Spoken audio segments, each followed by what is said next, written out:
Hello, everybody. Welcome to Cryptid Conversations. I'm your host, Blue.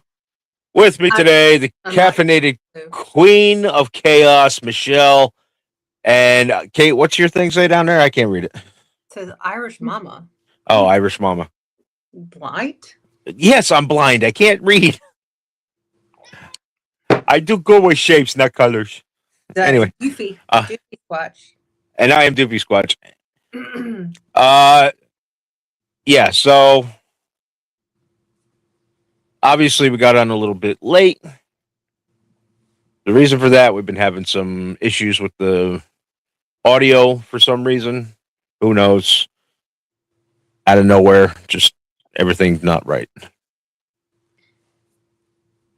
So Dexter Morgan has joined us for this first part. good. It's good to see Mr. Dexter Morgan. Dexter Morgan. Come here. He's very needy. I've been gone for a week, so. Yeah. Well, when you're gone for a week, the animals tend to get testy. Mm. I'll tell you what, though. Um, I was on the hunt for Bigfoot when I was up in the upper Appalachians. Upper Appalachian, yeah. Yeah, I was uh I was near the Bridgewater Triangle. Ooh. And you found that very interesting when we went and covered that. I did. I did. So I was waiting. I was just watching every little area that was covered in wood Hmm.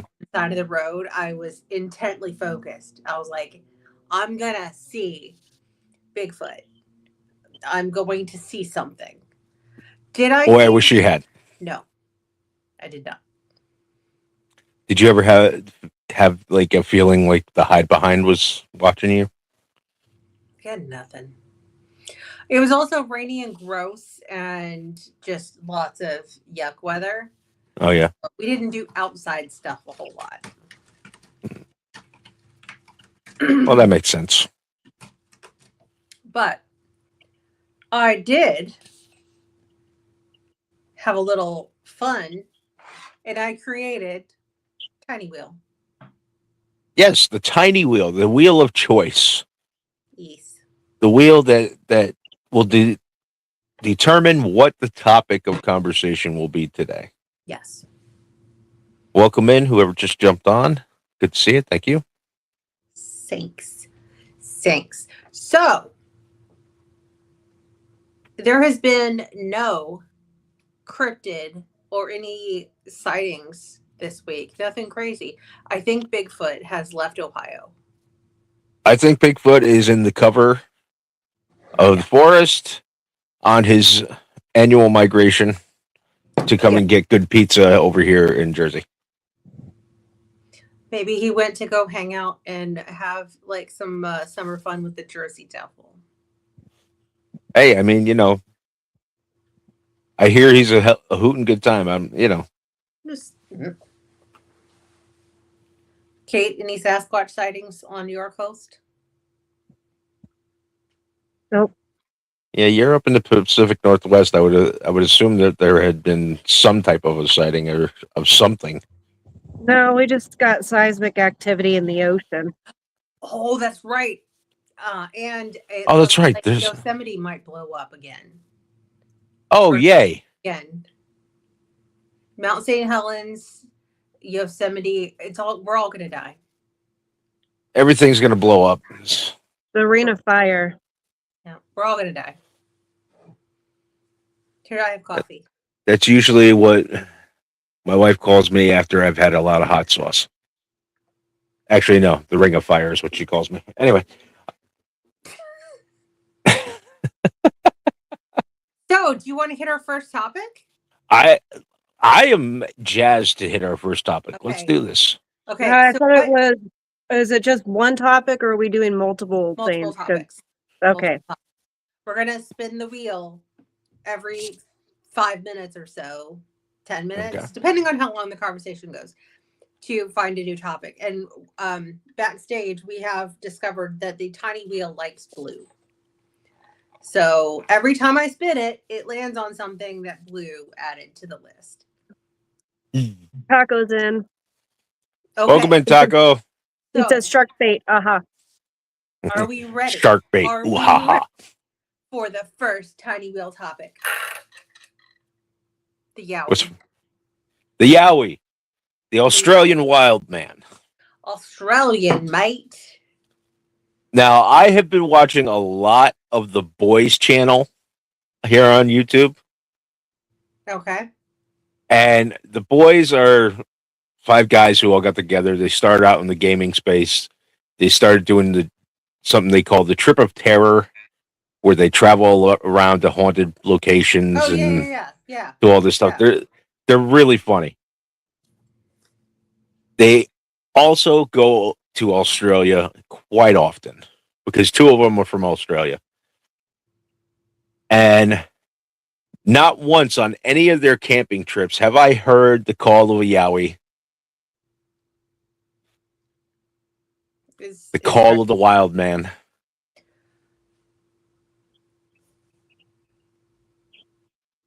So what I find the most interesting thing about the Yowie is,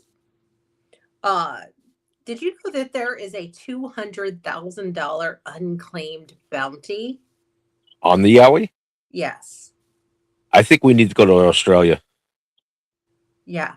Oh, wait a minute. I vowed never to go there because everything wants to kill me. Everything wants to murder you. No, sir. No. It has been unclaimed since the 70s. A massive boom in sightings across the country. I'm not even going to try to butcher the word. Queabayan? Any Australians, please correct me because I'm going to need it. Festival board and a local radio station, the 2CA, officially offered the reward for anyone who could capture and present a live Yowie. See, that would be really cool. Yeah. Jasper's in. By the way, also, there's talk. Yeah, the Yowie is definitely a cool name. I agree. The Yowie allegedly stinks of eucalyptus and regret. Well, I mean, eucalyptus is not that bad smelling. Well, eucalyptus is not bad smelling at all. I think it just has regrets for the fact that it lives on a continent that everything wants to kill you.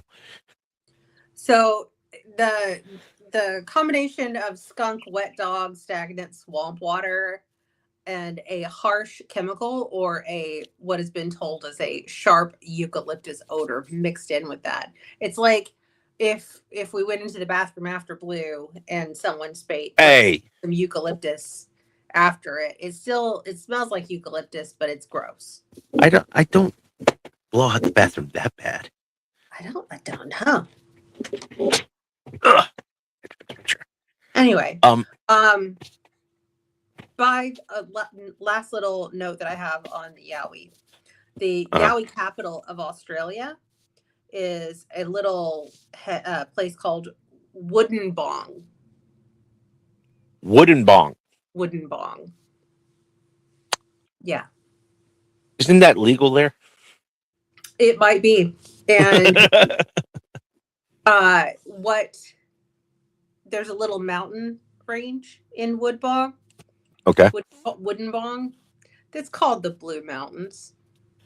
Yep. I know those. Middle Earth. It's Middle Earth. It is the Blue Mountains. The Blue Mountains. Anyway, that's all I have on the Yowie. Well, supposedly this thing is very aggressive. Not for nothing. If I lived in an area that is hotter than the sun, I think I'd be aggressive too. I mean, I don't do so well in the heat. Pretty aggressive, just generally. Yeah. I mean, there's a lot to be said for that. But Yeah. I'm just I'm just saying that heat tends to make things more angry, more annoyed, easily disturbed. True. I mean, you walking around and all of a sudden, you come upon one of these things in the bush, it's gonna get pissed off, jump up, yell and scream, and throw shit at you until you go away. I mean, it is also on a continent that there is a lot of lethal things, so Yeah. it makes sense. Must kill you there. And you also got to remember, it's part of the Aboriginal beliefs. It's not just a story of something. They believe that this is something that has come forward after the dream time. This is something that exists in our world. So I have I have a lot of respect for native beliefs. And if they say it's there, who am I to say it's not? I just like to refer to the Yowie as Bigfoot's cranky, aggressive cousin. I mean, they're not nearly as big as Bigfoot. It's his cousin. It's the shorter cousin. Nothing wrong with being short. The two of you both know that well. Shut it. I am short but mighty. Sure. Are you ready for another topic? Always ready for another topic. Let's All go. right. The harpy. Oh, the harpy. And that is a green one. So it's Kate. So it's one of Kate's topics. Mm-hmm.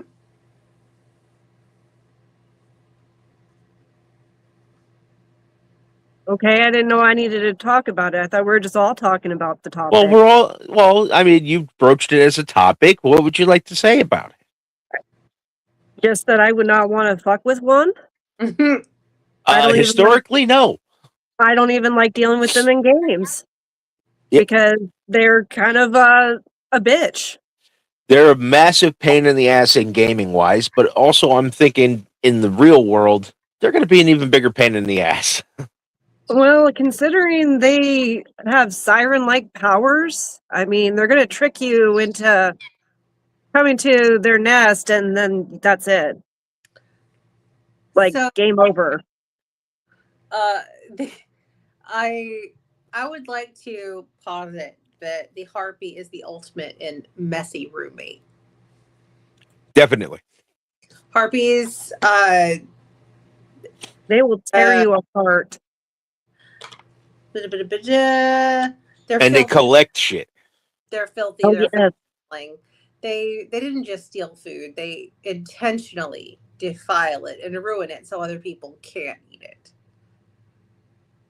Harpies just seem like something that's very like they seem like you're really out of nowhere neighbor that you don't want to deal with. There's a reason. Oh, go ahead, Kate. They're the worst mischievous fae that you don't want to come across. Okay, so they are fae. Well, I mean, I guess I would classify them because remember, faes are basically magical creatures. They have some sort of magic element. The fact that these harpies are, part human, part bird, able to use a siren power, they're just gonna they don't care who you are. They're just gonna wreck your day. You don't even have to piss them off. They see you, they see that you have stuff, and they don't want you to have the stuff. They're just gonna fucking tear you from limb to limb and laugh about it and be smiling at the end of it. And they're extremely chaotic. There's a reason why Dante put them in charge of Hell's forests. Yep. Yeah. There's also, I swear, the best depiction I've ever seen one in a show. It's the best depiction, but also the funniest depiction. What We Do in the Shadows. Yes. where Colin Robinson gets infatuated with the harpy that lives on a junk island out in the middle of the bay. It just Yeah. it makes me laugh. I remember first learning about harpies when I read I want to say it was Odyssey. It was one of Homer's Mhm. stories, but yeah, I never want to deal with one of those in real life. I'm good. I'm glad that they're so-called fictional, but who knows? Maybe there are such creatures out there. I mean, Well, there's got to be a basis for them. In fact, there is Well, a they're based on the harpy eagle. I was about to say there is an eagle that's Okay. called a harpy eagle. Hmm. And yeah, I mean, I don't know much about the harpy eagle. I just know it's one of the larger breeds. it is. Massive Um, wingspan, I want native to. to rainforest Central America, striking double crest of feathers that looks like a crown, and rear talons the size of a grizzly bear. Oh, lovely! Something from the sky that can kill me. I Yeah, I'm want to good. say they're about the same size as a bald eagle, but I could be wrong Bigger. about that They're one. bigger. Bigger. Okay. Yeah. Harpies are about times the eagle by 0.25. So Okay, somewhat bigger. Yeah. It's not about a quarter larger. as big, but about a quarter. Okay. So they were also known as Zeus's personal hit squad. The harpies just they weren't just random monsters roaming the wilderness. They were agents of divine retribution. Their most famous job was torturing King Phineas of Thrace, who Zeus decided should be punished with blindness and eternal hunger for abusing the gifts of prophecy. If you got a god sending that stuff to you, that's a bad day. That's a bad day. Kate, you're on You mute. know. Oh, she is on mute for a reason. Yeah, Okay. she's talking. Okay.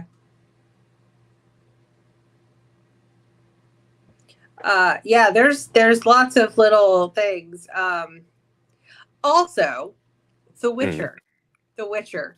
Have you been on makeover in modern day? I've only played the video games, The Witcher, never sat down to watch the show. So no spoilers, please.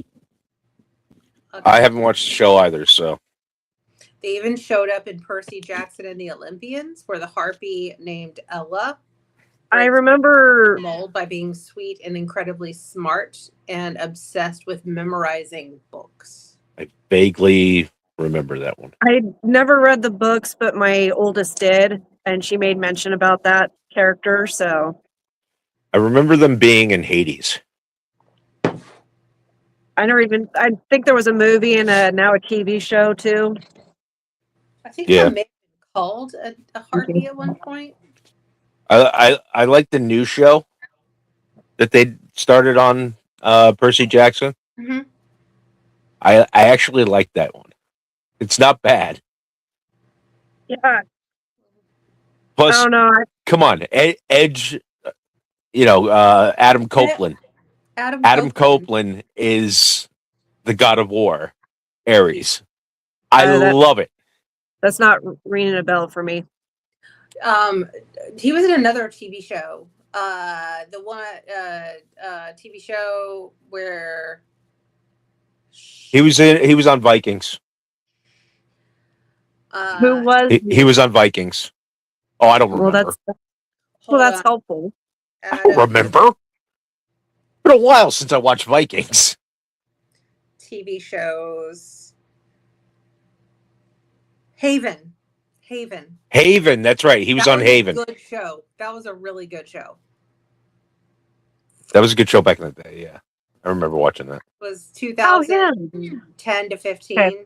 Mike searched him up for me to show me a picture, so never mind. I know who you were talking about. Thanks, Mike. Bruh. Yeah. So, I mean, I don't know. To me, harpies, I can live without them. I'm good. Don't need them in my life. I'm not a fan when they show up in my RPGs. It's like every time I see something Yeah. flying about, it's like, I didn't like fighting them in God of War the games. mm, You ready? same. Yep. Good. Let's go. What do we got? Dogman. It's blue. Dogman. So Ah, it's blues. the Dogman. Michigan Dogman, or just Dogman. I like the Michigan Dogman. I like the Michigan Dogman because he doesn't seem as asshole-ish as the rest of the Dogman stories I've heard. He just likes to pop out and go rawr and then run back into the woods. Did you know that the Michigan Dogman was born from an April Fool's Day prank? Yes. It was a radio prank. Kind of like the War of the Worlds. April 1st, 1987, Traverse City radio DJ Steve Cook recorded a spooky folk-style song called The Legend to play as an April Fool's Day joke. Yes. The twist is once the song aired, the station's phones blew up. Terrified listeners call in, completely missing that it was a joke. I don't care if that song was fake. I've seen that thing in the woods. Kind of like See. everyone freaking out with Now, here's the thing. War of the World or something Yeah. like that. Yeah. But the thing is people hearing the song who had encounters and kept them to themselves started calling the radio station wanting to talk about it. But how did so that my curiosity is piqued on this one, because for something that he totally completely 100% made up, how was he able to get so spot on with his descriptors Exactly. that he was able to say the things that he said, and then the people go, oh shit, I've seen that thing. Yeah. Now, the thing is, he's basically describing a werewolf. Oh, yeah. Yeah. But if somebody's seen something like that in the woods, they know what they saw. You know, I mean, people were like, oh no, it's misidentification. It was just a bear standing up, this, that, and the other thing. There's a difference between a bear standing up and something that's got big ass broad shoulders. I feel that some people don't like when they think of a bear standing up, they just seem to forget what a bear standing up looks like. Like, Yeah. How can you mistaken a bear over a werewolf? Like, Werewolves and vampires are real. Yeah, they are. They are. They are. So I have a theory on the Dogman. You ready? Okay. For this? The Dogman is a perv. Okay. He's the peeping Tom of werewolf kind of lore. He doesn't I don't know. He doesn't like to attack. He likes to stare from a distance. Non-violent, surprisingly, he just watches. He just wants to stand back and watch. He's a perv. Doesn't always watch.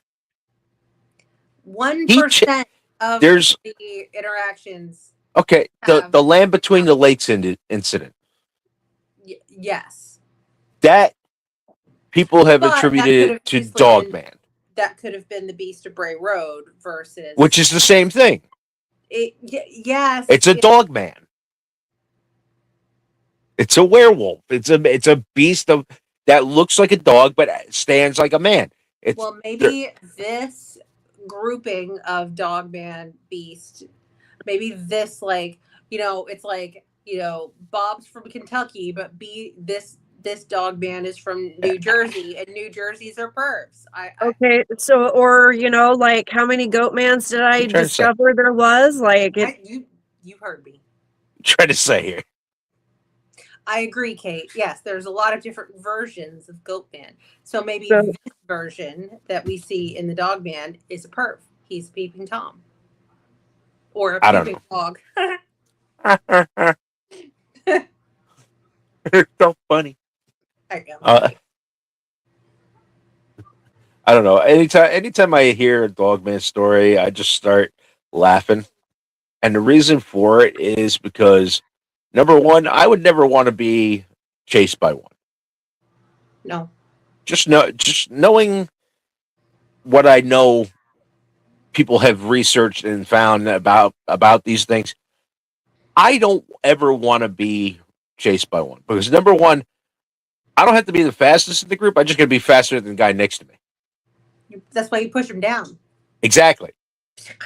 And I'm gonna fucking do it too. I don't care. If I'm running for my life, I'm doing it. I have a problem. I'll tell you guys about it. But every time I hear dog man, I don't think of it as dog man. I think of it as dogman. Like a little Jewish guy wearing glasses. Leo Dogman. It's the same thing with Spider-Man. I It's an can't think anti-canonic. it's like, oh, my name is Moises Spider-Man. He, carrying a dreidel around New York City. I can't not think of it. So he's Leo Dogman, and he's just an old little Jewish guy just wanting to peek in some windows. Okay. Whatever you say there. I'm sick. I I attribute 80% of what I have coming out of my mouth to being high on Dayquil. Oh, lovely. Kids, don't do Dayquil. Anyway, I don't know. I think there's some validity to Dogman. I think there's a little bit of validity. I think there's validity. I think you're right, but I think there's some ambiguity between Dogman, Beast of Bray Road, even Bigfoot. You could mix in a couple of different things in there where I truly believe, I'll let you guys weigh in on this, but I truly believe that there is some, based on the area that you are. If you are in a Bigfoot heavy area, you're most likely, if you're going to see something in the woods, you're going to say that was Bigfoot. If you're in Wisconsin or Land Between the Lakes or one of those other places, you see something in the woods, you're going to say Dogman, Beast of Bray Road, werewolf. So Doofy Squatch. I mean, it depends on where you're from as to what you are going to see. Well, I mean, you also got to take into consideration that, like, Dogman is different things to different people as well. I mean, Dogman to one person is the Beast of Bray Road, like you said. Right. And he's Leo Dogman to the other. Is the Loop Guru to somebody else. The Rougarou, yeah. The Rougarou. Rougarou. I like the permeate many Dogman. things. I like it. That says so much about you. Anyway, what's next on the wheel? What do we got? Friday.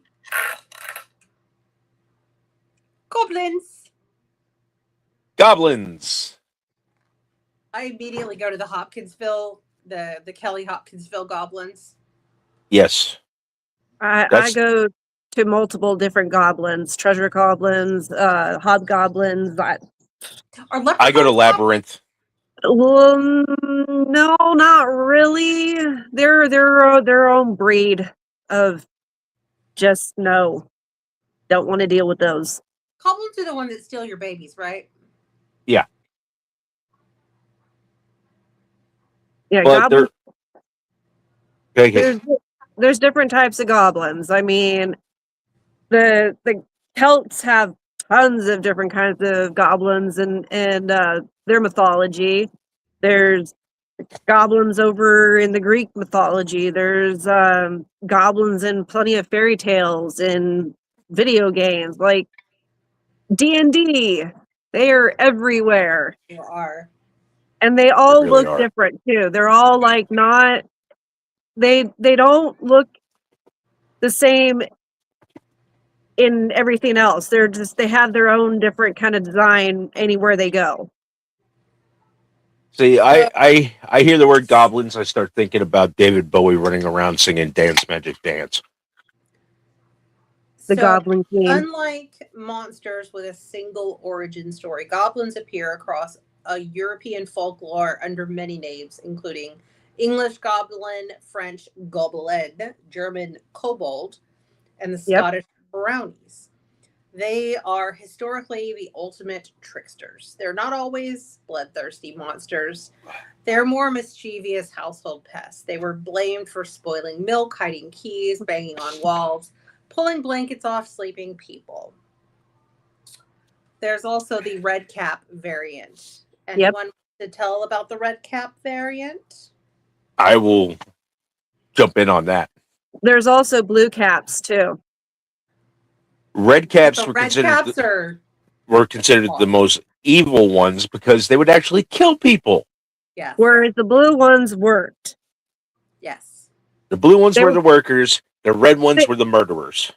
Now, see, the blue ones can still be mischievous. However, if you kept them busy with work, they will stay out of mischief. Yes. So the blue ones were good, in a way. They were helpful. The red ones, no, not so much. And I'll say this: the red ones are depicted really cool in this movie called Unwanted. Yes. I actually own it. I liked it that much that I was like, screw it, I'm Well, you know, buying it. the lore about the red cap specifically is the cap must never dry out or the goblin dies, and the cap must be wetted by the blood of human travelers Or an animal sacrifice. or an animal sacrifice. But it must never dry out or the goblin dies. Another one that's close to a goblin would be an imp, Yes. and that's more of an Asian thing. They Yeah. describe their imps a lot more goblin-like than anything. They're almost like they're not quite Onis. They're imps. Yeah. Well, So- Onis are more orcs than anything, and yes, Yeah. there's difference between an orc and a goblin.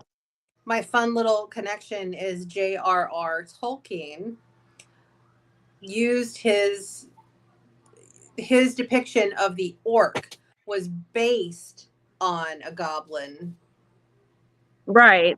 But they had the goblins in there as well as the orcs. Right. So, But the orc, he kind of transformed them from small, irritating household sprites to massive, organized, brutal subterranean armies. Yeah, orcs really got a good play up when it came to, and so did the goblins too. They really got a good play up by I like the Tolkien. I like the tree guys. The Ents. The tree guys were cool. Last march of the Ents. They're pretty. Pretty. now, I have to say the goblin, there's particular goblins in Diablo 3 that you randomly find on any map, and each of them are different. My favorite one has a colorful rainbow sack, and once you kill it, it pops up a portal, and it sends you to a magical sunshine place where there's unicorns and teddy bears and flowers. That sounds terrible. Oh, no, they're all trying to kill you. That sounds like a place I have my nightmares. Yes, but it's the greatest place to go and get a bunch of loot and money. So, Okay. Well, that works. Bam. go ahead. Next Bam. one. Next one. What do we got? Orang Pendek. Orang Pendek. Orang Pendek. Now we go back to Sumatra. Sumatra. Yeah. The Orang Pendek is a Bigfoot-like creature, Ish. Yeah. considerably smaller, roughly a little taller than an orangutan stands, And they don't stand very high. and they don't stand very tall. They're not very big, not very tall when they're standing. It's leaner and a little bit nastier. Wait, leaner So than an orangutan? Yeah, leaner than Okay. an orangutan. I Okay. would like to add Think Scar King in some the notes last here. Godzilla movie. Orang pendek You're literally the translates in Indonesian in one of the dialects to short person. Unlike many cryptids that rely heavily on supernatural lore, this one is treated by most scientists and cryptozoologists as highly plausible. Undiscovered species of primate. This is the scientific holy grail. The orang pendek is widely considered one of the most credible cryptids in the world. Because it quite possibly could actually be that scientifically, it could be the actual missing link between humans and apes. Yes. That's why it's considered plausible. Yes. And they stand between 3 and 5 feet, typically covered in short, thick fur ranging from honey gold to dark brown or even gray. Despite their short stature, they're incredibly broad shouldered and powerfully built, with a chest like a barrel and exceptionally strong arms. And they have uniquely human footprints. Big toe is slightly more separated than ours, but yeah. Well, when you live in a region where you have to climb trees for safety, You climb that would trees. make sense. Listen, I have said many times that I am not against jumping into a tree to get away from something.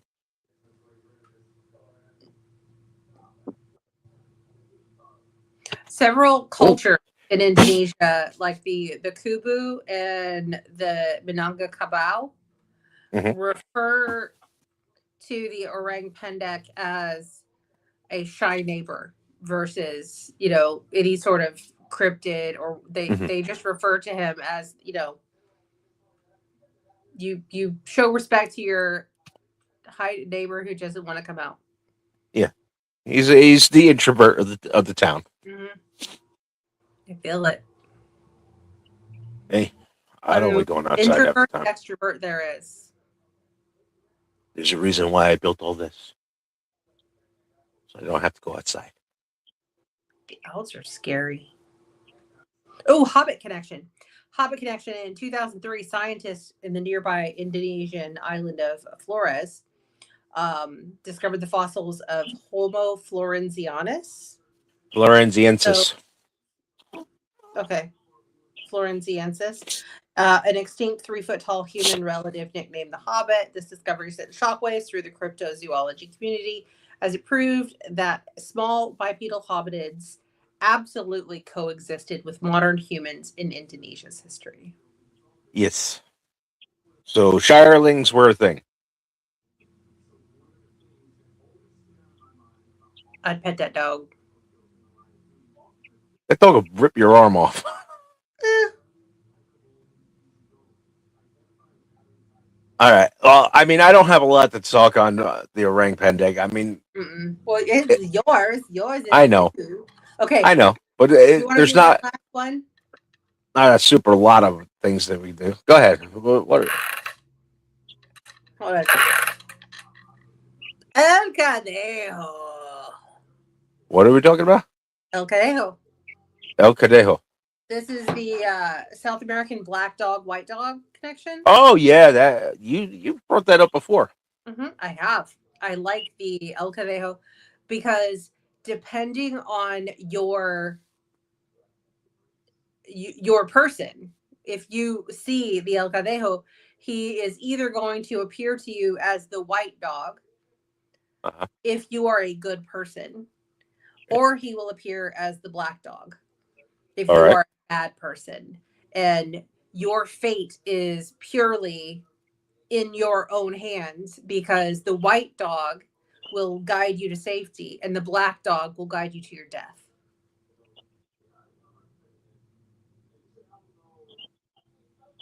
Why would anybody follow the black one? It's not going to follow, like, you're not going to follow it. It's going to lead you or corral you to your death. You're gonna try and run away, but really it's making It's you run gonna, away to your death. Yeah. Oh, Yeah. well, that sucks.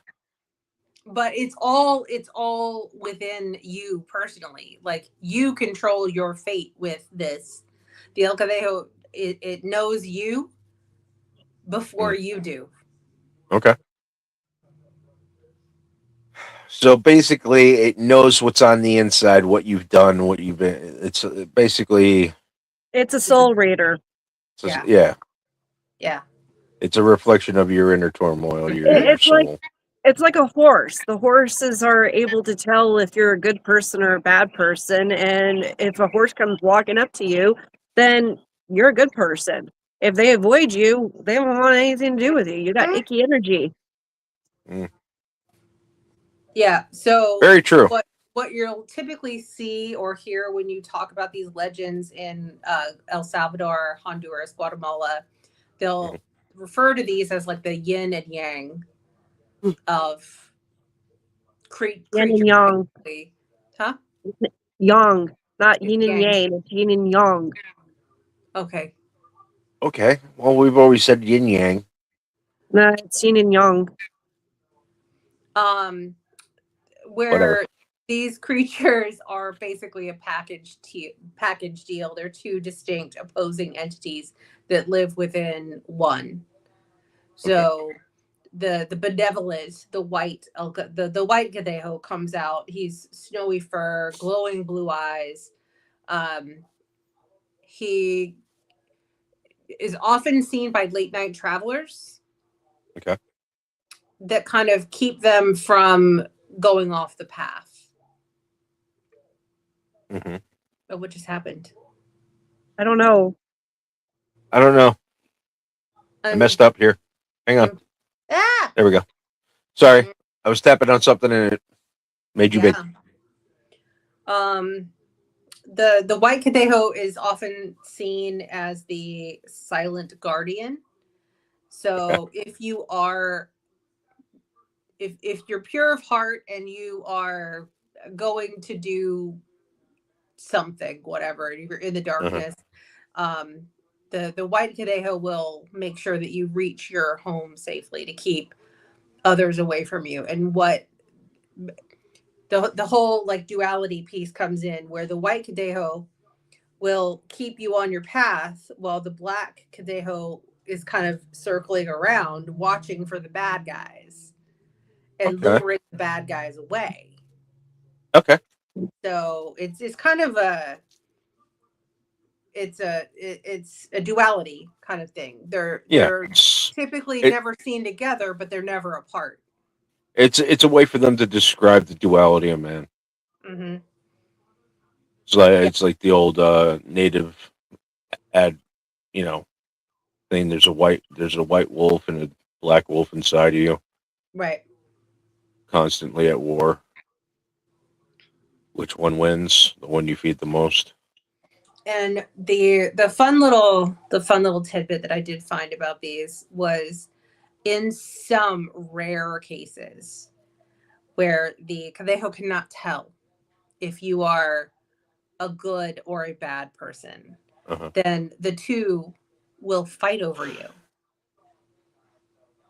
And it basically is like a battle of the death, basically. Whoever Mm. wins you. Oh, lovely. That's just what we need. Now, wasn't there a thing where if you did escape the black one that you're going to be like sick, um, go mental kind of thing? Like Yeah, yeah, you might have that escaped it, but you're you'll screwed never either be the way. same. Yeah, Yeah, you'll never be the same. you'll never be the same. You're gonna be fucked up. You're gonna be in an institution. You'll But live, but you won't be normal. the stories kind of echo that little once you've seen it, you kind of it stays with you. It doesn't Mm. go away. So it kind of sits. It's like how do I explain it? The way I was trying to read up on it, but the way that it's explained is once you see the black Cadejo, he gets into your head, and he's kind of like the devil and the angel on your shoulder, Like See, the you white, just have the devil and it's constantly showing you things or telling you things or yeah, yeah. So it's kind of like you didn't see the white one, so now all you have to go by is that little Yeah. evil voice telling you to do things. So you won't be long for this world. Sounds good. Oh, like him. He cute. I'd pet that dog. I know you would. See, they don't ever explain whether or not if you run into this thing and you're already crazy, what it will do to you. Maybe it'll make me sane. yeah. There's no amount of fucking Zoloft to make that happen. Anyway, Point. Point. I'll drink to that. All right. What do we got All right. next? Well, what do we got next? Come on. Oh, do you want to do one last one? Last one? Yeah, Okay. we got time. We're at 46 minutes. Oh, we already did the skinwalkers. Skinwalkers. Skinwalkers are the big bad baddie of the cryptid community because they are scary AF.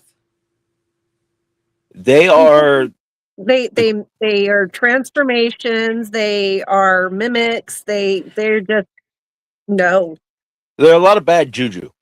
A lot of no. A lot of A hard whole no. hell of a lot of nope. I mean, if you go for like the classic skinwalker, like the ancient folklore of if you consume human meat, then you become the skinwalker forever. I just no. Yeah, Yeah, no, I'm good. they're good. And one of the things about being a skinwalker is you have to kill somebody you love to become one. I would So love. basically, to sum it up, it's a shaman of the natives who got corrupted. Yeah, corrupted by evil forces. Dark So witchcraft. we'll say that. Come here, Doofus. Yeah, it's human. It's not an animal. It's definitely human. Yeah, or used to be human, and is something else now. Yes. Yeah. I'm not a fan of talking about skinwalkers. I'm not a fan of even looking at what they are depicted as, for the most part. I mean, They are a very deep cultural taboo in the Native American. Yeah. Well, First Nations specifically do not. my wife is part native, so I'll be going up and saging the fucking house after this conversation. But you know, yeah, it's one of those ones that it's talked about, but they would rather not talk about it because it just the energy that comes off of it is bad, just overall. Like it's not a good creature, and it's definitely one that I don't want to come across. It's heavily deals in death. The only thing I will say, in my research along the years, if you recognize the human behind the skinwalker and you say their name out loud, the curse is broken and the skinwalker will instantly revert back to their human form, sicken, and die within 3 or 4 days for the cosmic crimes they've committed. But they will transfer. Yeah, you have to know their true name. But that's the thing. They're known to be like these immortals as soon as they go corrupted. So who says that this is not someone that's been around for centuries and you're supposed to somehow know their name from years ago? Like maybe your grandpa's uncle's cousin's brother's nephew's great aunt's neighbor told you what their name was. I don't know. No, I'd like to say that the only time skinwalkers are really brought up is more so warnings than anything. especially if you're around certain tribal, res and everything. They're going to warn you, like, hey, don't go in this area at night. Like, there's a reason why they tell you don't go into certain areas at night. And the night's like their all-time favorite way to hunt you. Yeah, I'm good. I'm not going to go searching for these I, things. I do not want to pet that dog. I do No. not want to be near that dog, No, thank you. No, thank you. you know? But, like, when it comes to these things, I just don't, no. There's just no. Yeah, the heebie-jeebies. Bad juju, bad energy, bad everything. Keep them away from me. I think we got time for another topic. I'm good with Yeah. that. I was going to Yeah. say, yeah. Got 10 more minutes. We're nymph. Oh, the lovely forest fairy. I like the water nymphs. Well, I should take that back. They're more nature fae, if anything, because waters and there's water, the air, forests and the there's woods air, and there's multiple different ones, but air, fire, earth, and they're pretty much all You're elements. thinking of the Avatar. Well, yes, but they have all element pretty much. Sorry. I had to make the joke. They're fairy-like creatures, but they have more interesting powers than your typical fairy. Like, these ones can actually, from what I remember, can actually transform into a human being and be among people. they're often described as eco deities, not fairies. Yep. They're like guardians of certain sections, Kind of like, all right, to put this into a movie that Kate would know, like in Spirited Away. Mm-hmm. Haku Would have been considered a nymph. Yeah, he's a boy who becomes a dragon, but he is the spirit and the essence of a river, and his Pretty name is Haku River. Right. So they're not bad like people like to portray them as. They can be mischievous, but however, when they're being mischievous, it's more so trying to scare people away that they don't like that's around their area. Like they're also a soul reader. If they don't feel that you are bringing good energy to their domain, they're gonna fuck with you. They're gonna make sure that you're scared and don't want to come back. Whereas if you're good, they're just gonna leave you be, and Yeah, they're just gonna push you out. So if you're bad, and they're gonna keep you around if you're good. Yep. They're ranked just below the Olympiad gods. Nymphs were genuine minor deities. They were immortal or at least possessed incredibly long lifespans. Worshipped by the ancient Greeks, rural travelers would often leave offerings of milk, honey, oil, and wine at rustic shrines, caves, and springs to stay in the nymphs' good graces. Pretty much an offering of, hey, here you go. Thank you for letting me enter in your domain. Like a typical practice, not just that the Greeks did, but the Celtics did it, the Norse did it. I want to say the Egyptians did stuff like that too. Like, yeah, I mean, I know personally my practice and what I do is when I go into the woods, I bring a small little thing of like wax paper filled with a little bit of tobacco and a little small vial of mead, and I place it by biggest tree I can find before I walk into a wooded area,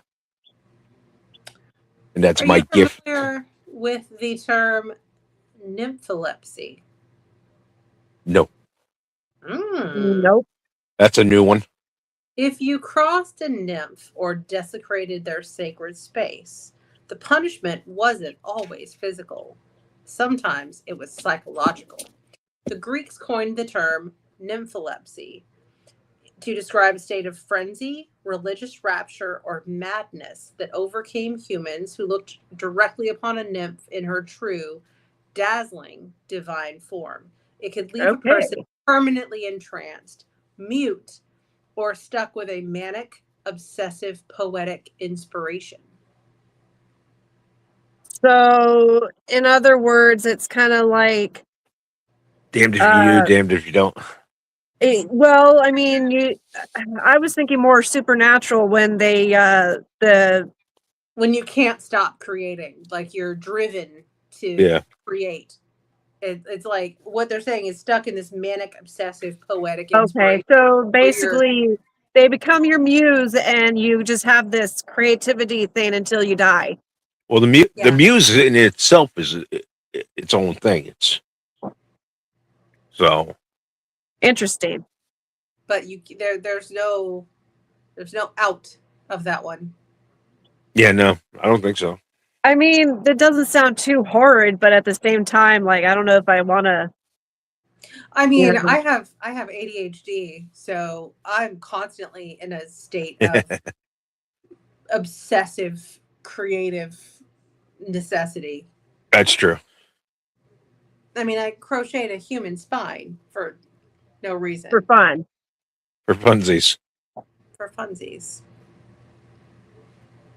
All right. Well, I don't know. When it comes to nymphs, just be respectful with wherever you're going and with whatever you're doing. Well, I mean, I feel Take- when it Take comes only to take only pictures, leave only footprints. I say when it comes to nature in general, it just be respective overall. You never know what guardians out there are watching you and are gonna wreck your day if you don't. I'll take Really good gonna for these guys. Really gonna suck when Godzilla finally comes and just steps on everything. Yeah. You know. Well, that about wraps it up for this live episode of Cryptid Conversations. Thank you so much for joining us. And remember, if you heard something, no, you didn't. Mhm. If you saw something, No, you no, No, the you fuck didn't. you didn't. didn't. And if it's still there, run. Fast. Also, just so you guys know, I did a print up of our this is our first ever challenge coin. It's a mock up. So working on that right now. So that'll be given to some loyal followers soon, depending on Do I look creepy? with it. Not yet. There you go. You with a halo. That's definitely creepy. But anyway, also, I will not be going to the cryptid and paranormal whatever the hell they call it, convention. My anniversary is before that, and I've decided that I'm going to actually spend some time with my wife and my son and enjoy that weekend. So, but thank you so much for joining us. We'll catch you guys in the next episode of Cryptid Conversations. And thank you also so much for sticking with us. We appreciate you. Bye-bye now. Bye-bye.